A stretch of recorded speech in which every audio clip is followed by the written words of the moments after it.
की मुळात भटका कुत्रा आला कुठून हे जाणणं गरजेचं आहे. तो तर आकाशातून पडला नाही किंवा पाऊस आला तर तो रुजून आला नाहीये, असं होत नाही.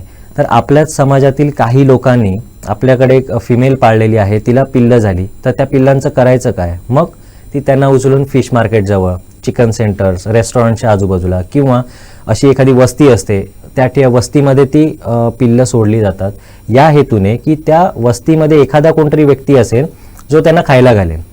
मग यांना रस्त्यावर सोडल्यानंतर त्यांच्याकडे कोण पैसे देत नाहीत किंवा ती वेल एज्युकेटेड नाही आहेत की बाबा मी शाळेमध्ये गेलोय, मी ग्रॅज्युएट झालोय, मी इंजिनियर झालोय, असं तर होत नाही. त्यांच्याकडे पैसे नसल्यामुळे ते कोणत्या बिल्डरला किंवा कॉन्ट्रॅक्टरला पकडून मला बाबा 1 BHK फ्लॅट दे, मला रेंटवर घर पाहिजे, मला बंगलो बांधून पाहिजे, असं तर सांगू शकत नाहीत.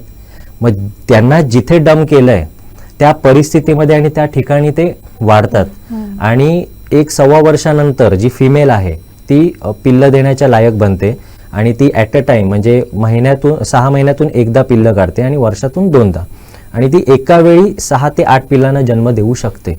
म्हणजे वर्षाची 12 ते 16 पिल्लं एका फिमेल मागे जन्माला येतात आणि मग काही 1-1.25-1.5 वर्षानंतर मग ती परत पिल्लं द्यायला सुरुवात करतात.